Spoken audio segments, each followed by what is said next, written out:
We are back. Welcome to post-match. I am here, finally a champion.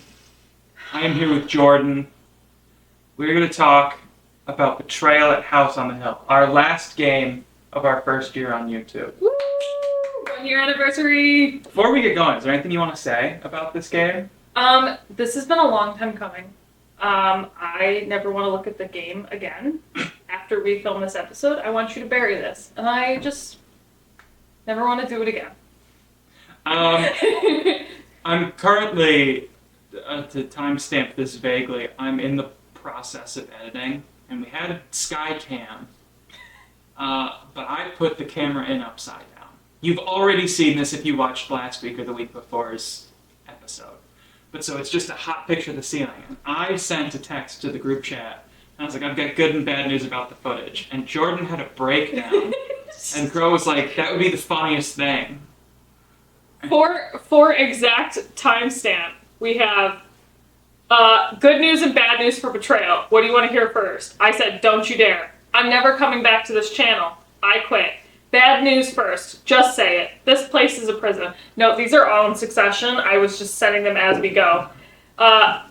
James said, I have bad news. We have unusable footage from Betrayal, which kind of hinders the video editing. I said, it corrupted again. This camera just keeps overheating. Oh my god. And then James revealed that he was just messing with us. It was just Skycam. So for those of you that haven't watched all of our videos, which you should, this was the very first game that we ever played on this channel, like he said, 1 year ago. I won that game, and it corrupted. And that is the moment the curse started of me not winning on this channel, and when I do win, it corrupts. So if you watched last week's episode, that is the first win I've had. Televised win with video evidence. I can't even say where nothing went wrong because something still kind of did go wrong. Oh, yeah. So the curse is like That's half the best broken. case, worst case scenario. Yeah, if anything could go wrong, that was the best thing. Mm-hmm. So now we have lore. 1 year we have lore. We filmed for about 4 hours. The camera overheated 5 times. We ran through 3 batteries. I was fully anticipating like half of that footage to be unusable. We're gonna get new equipment, so please like and subscribe and comment and boost our views because we would love like new lights, maybe a nice tablecloth. These are nice tablecloths. We got these from Big Lots. I do love Big Lots. Big Lots sponsor us. We'll hop right into it though with this. So we played with the Widow's Walk expansion. You don't need this to play the base game. It was just extra stuff. But in terms of box fit, the scale is out of 10. We have 2 boxes. And I'm not going to rate these very highly.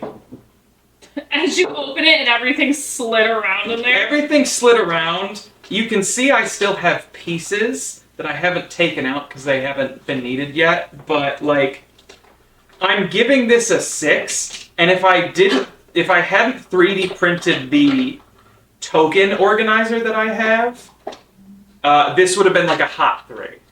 I 3D printed this, which holds 90% of the tokens. Can you imagine having the little plastic baggie and having to sift through it to find... I also, and these are sold.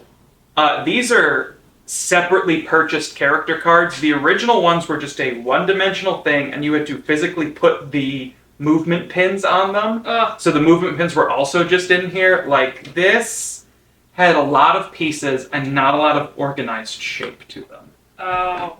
I was like, this. So we've opened this box. There is an opening for the booklets, and I was like, oh, so that means there must be something underneath. Wrong. There's just cards. That's it. Just cards that I couldn't fit in this box. That's it. That's the only thing in here besides these, which if I popped all these out, where am I putting them? Because there's not like a little hole. They don't fit in here. I have to print another attachment. But I was like, why is this box so big? Also, would it have been so hard to put a little divot in there for those? But it's because it's to make it match that if you had them all together. Which, okay, fair enough. That's why I am giving this a 6 asterisk. It really should be a 3. But It's out of what, 10? Out of 10. This was the first, new age game in my collection. I got this in high school. So it's been a long time of playing it, and getting the expansion and the other pieces and the better equipment? I'm going to say this is a 4. Because Okay. honestly, like, if your 3D printed thing wasn't there, this would be awful. This is, I'm going to do it without tipping everything up. This is 2 layers. This is so many extra pieces that were just in Plastic baggies. plastic baggies. And it's so hard to, like, find pieces. Like, I have this meticulously organized. Yeah, it's Yeah. not my favorite box. I don't know if you guys ever remember in probably middle school where you would do those candy box fundraisers, and the candy box would like kind of prop up like this. I was so like, my candy has to be perfectly organized and all laid out and everything has a spot. And when you would move that box in the slightest, every single little thing would go and fall in the box. And that's how I feel about this. This box shifted slightly, every single thing would fall out of its little pocket. Our next thing, I'd leave your box open. Our next major thing is the rule book. This one is interesting because this comes with like 7 rule books. Jeez. There is where is it? Oh goodness. Like I said, there is the actual rule book for the game, which is a small novel. 25 pages. During the game, when the haunt happens, you have the survival guide and the trader's tome, which are more things you have to read. The expansion comes with its own thing. There's 100 haunts, which I appreciate for the variety, but it got to a point where they had to print a separate thing with the graph so you could actually find all of the haunts. This is a very reading-heavy game. Yes. I would give it a 7 For rules.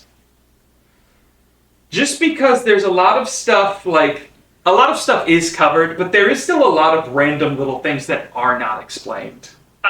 Which, it's hilarious that I'm going to judge this so harshly because this is the game that I won, but I am going to give the rules a 4. Because they went for quantity over quality.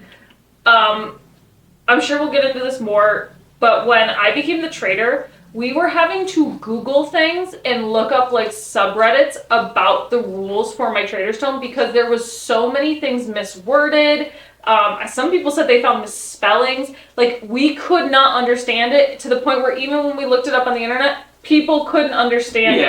And there's all these different things where you like gridlock the game, which we did run into because they tried to add so many variables in to make the game so fun that they forgot to fix things. It's kind of like in Game of Thrones where they're like, oh, we're going to make this person a really important character. Just kidding.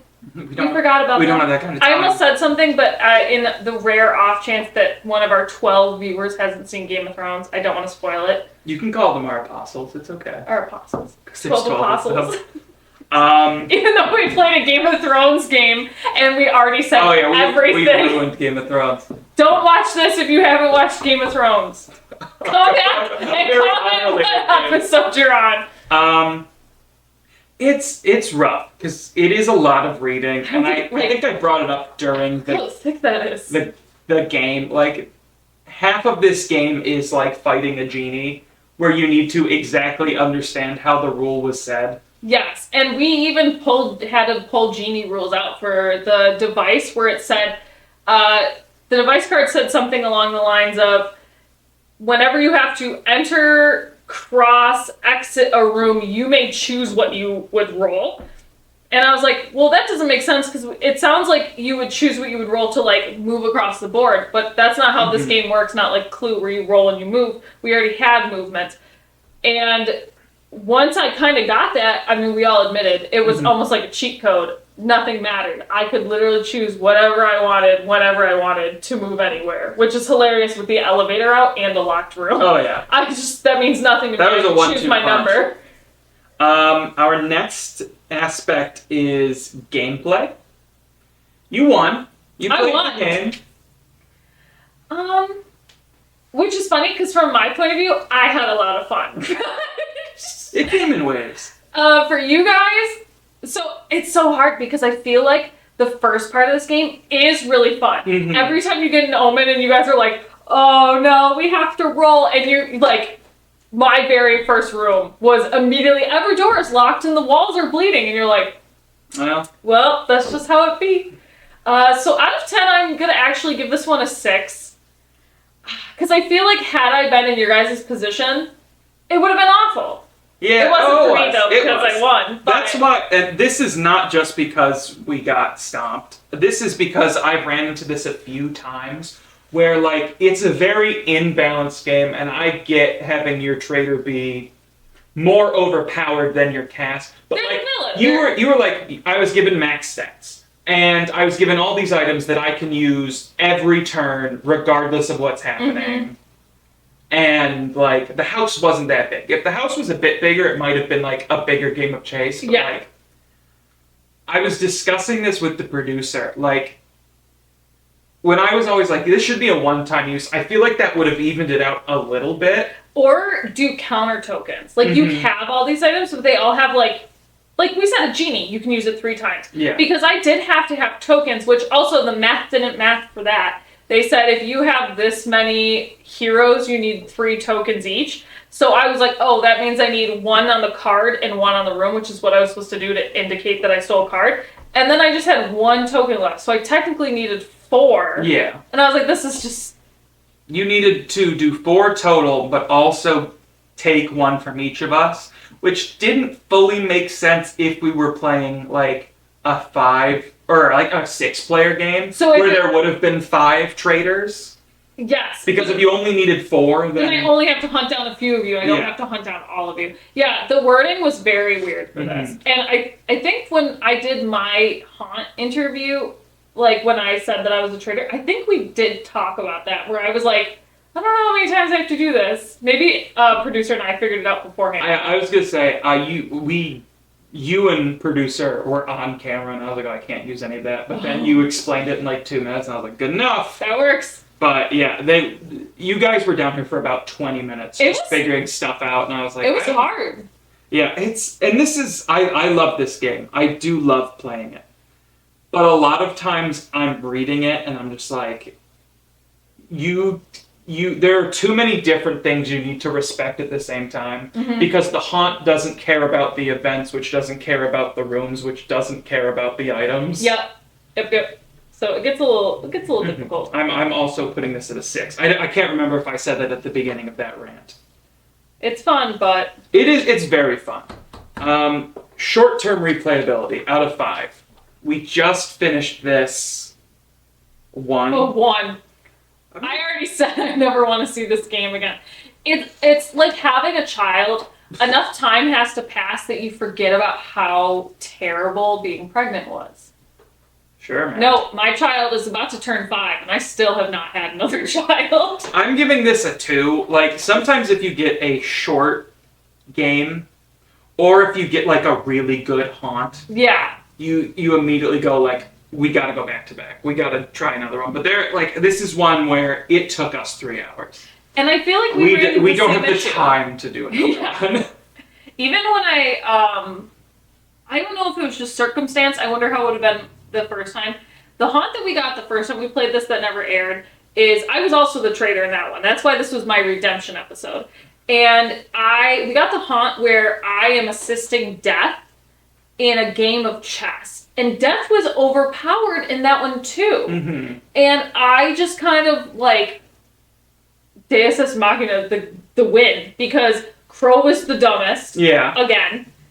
You can't walk away from Death or you immediately lose. He was in a room that no one else could access. I just put Death in there with him and then it was over. It seems like this was an issue that came up specifically with the Widow's Walk stories, because those are the 2 ones that we've played for the channel. Okay. But like, when it used to just be the main game, I can't remember having like a bad haunt experience. I was always like, oh, it was only after the expansion, which I love because there's more stuff.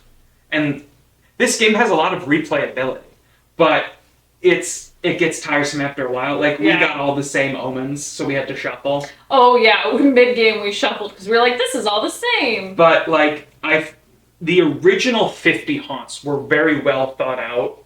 because they were all written by, I think, like 2 guys.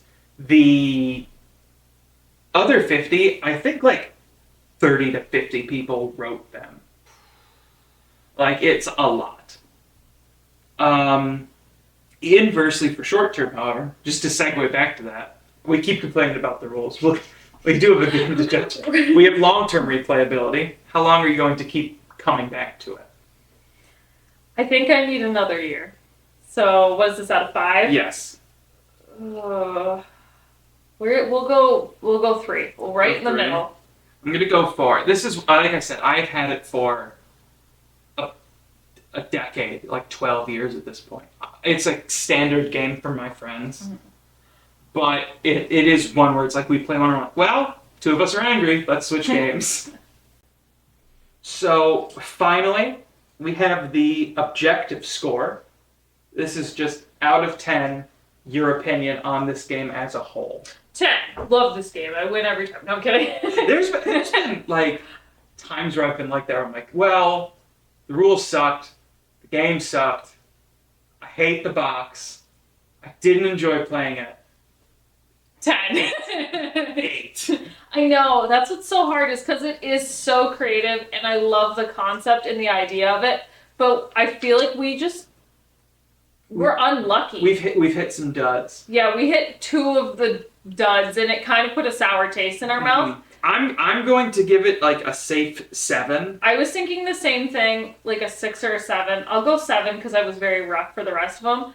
Just because I feel like maybe we play this with different people. If a new friend came in and was like, I really want to try this game, I'd be like, you know what? Okay, yeah, I could try it again for you. This is also, as weird as it sounds, the last version. This is the last version of Edition 2. There is a new version out that we might play down the road, Betrayal 3rd Edition, that they've reworked a lot of stuff. Like, there's a new cast of characters. They give you a reason why you're all at the house. Like Tyler pointed out, it was 2 children, a 40-year-old woman, and then like a UCLA football player. Why are we talking? But like in the 3rd edition, they give you a reason. It is you all received an invite. You all are like members of an elite ghost hunting force. Like there's a reason to be here. I'm an 8-year-old. I got invited to a birthday party. I think in the 3rd edition, and my mom was like, "Sure, yeah, totally." I think in the 3rd edition, there's no one under like 16, which is probably for the best. Yeah, I think they're like, maybe we don't sacrifice these kids. Sorry, Zoe, you're out. But yeah, like there's this is a good game. It has built a legacy. This is one of the games that has a legacy edition, which is something I'd love to play, but we would need a lot of time, and we would need a lot of relaxing time between. That'll be our live stream. Oh no, it's a long. It is 10 live consecutive stream, of live these games. Live stream. If you want to someone watch, donates $10,000, we'll do a live stream. If Venmo me. So this is something where it's like, I don't know if I could play it because the game is not identical through Legacies, but like, once you know the plot, you know the plot. Smosh just played Betrayal Legacy. I'll link that in the description. It's very fun. Me and my wife loved watching it. But it is 10 consecutive games of Betrayal. I'm out. Never mind. Yeah, that's what I'm saying. I've changed my mind. It would be a lot of time, and we would have to film it across like a couple weeks. But it's a very cool story, and this is a spoiler. I'm going to show you the tag to cut to, so if you don't want Betrayal Legacy spoiled, at the end there's some like Doctor Who-esque chicanery, timey-wimey nonsense, and you end up as like spirits of the ether of the house. But they were dead the whole time. No. You have, in order to stop the evil of the house, you have to become a part of the house. But at the end, you start hearing people talking as they investigate the house. And it's the characters we play as in Betrayal Legacy ends where this game begins. That's pretty cool. Which is a very cool thing, and it's part of the reason I really love the Legacy game. An infinite time loop. We love it. Those of you who skipped, welcome back. Welcome back. Yeah, it's a very cool game. I do think we just got some duds. But there's always work to be done. On our 2-year anniversary, We'll play 3rd edition. we'll play 3rd edition. With all that, the scores are tallied. Did we score? I don't know. Like, We did not score close. this will be the first time that we did not score close, because you and I are usually only Oh, yeah. 1 or 2 points off. But I have more nostalgia for this game because I gave this a 32, which is like on the lower end of the scores we've given out. You have given this, out of 50, a 25. This is a halfway. It's not. Is this the lowest? That's the lowest score we've ever gotten. The game I The win. game that you won. I break the curse. That's why I'm able to be so harsh with it, is because I did win it, so I know the full experience of the game. It's a learning. We'll play this a few more times down the road, I'm sure. But it is a game that you have to be good to play, and this, as many variables as there are, the stars kind of need to align for your game to be perfect. Yes. I think the people you play with also matter too, because if you have one of those friends that does not want to have the rules read to them or that kind of thing, don't play this with them. Yeah. You all know exactly what kind of friend I'm talking about. Like, if it's more than 1 page of instructions, they're like, peace, don't play this game with them. It was fun.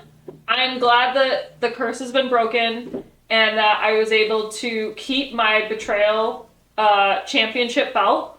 But yeah, I don't want to see this game until next October. At least. At least. Is there anything else you wanna add about this game, or anything in general? One thing I think that it'd just be like a nice little touch on is that the art is really cool. We didn't talk about the art. We talked about box fit, but like the fact that we do have all these booklets. Okay, hold on. I take back what I said. The art's really cool, but none of these match. And as a graphic designer, branding is very important to me. But they are very beautiful. Let's see. These are the original 3. And these are the Widow's Walk expansion. So these 3 kind of match, and these 3 kind of match. Branding. There's no Keep it all the carryover. same. Yeah. But like the card arts are really nice. Even all the individual tiles of the rooms are really pretty. Not pretty. Detailed. Detailed, Nice. yeah. And it is a really fun game to play if you've never played it before, especially in the first phase. But definitely have your reading glasses on you for this one. Mm-hmm. And also, and we said, be prepared to compromise, because sometimes the rules aren't clear. So you have to play the game of okay, we're in a stalemate. What am I willing to give up? What are you willing to give up so that we can let someone win? Yeah, so we can just be done at this point. But it was really fun. I'm glad that I finally got to win one and have it be aired. And thank you for all joining me on this year-long journey of being bad at board games. Mm-hmm. Yeah, to sign off, thank you guys so much for our first year on YouTube. It has been weird. When I started this channel, I said to my wife and to Jordan I wanted to spend almost no money on production just to see what we could do, to see if people liked it, and very clearly you guys do like it. We're getting steady subscribers. It means so much to us. The one video really went off. The Uno all wilds. Uno. You guys love Uno. In the coming years, expect better equipment in many different ways. Expect weirder games. Expect wilder and sometimes stupider wild card weeks, because we have a lot of dumb stuff planned. We have a budget that does not exist, so we will just be spending money for the fun of it with some things. It's not out yet, but James did recently send me the link to a game, and maybe we tag it. We can tag it. It's on Kickstarter. Yeah, it's a game where you're basically a dinosaur running a volcano eruption, but it comes with a crochet kit. You can crochet your little pieces. Player characters, and I have a crochet business. It's called One Up Knits, where I make little plushies and stuff. And I think that would be great for us to... I'm going to teach you guys how to crochet. Tyler actually knows how to crochet. Me and Crow do not have the thumb dexterity to crochet. So I'll do the rough and tumble instructions where I'll just be like, oh yeah, you just single crochet, you just boop, boop, boop. Yeah. And Tyler would be like, let me explain it to you like you're 5. You're gonna do this. Look forward to that. Look It'll be forward to hilarious. a lot of other things. I don't want to spoil it, but we do have some stuff in the pipeline that is going to be wild. Thank you guys so much. We will see you next month.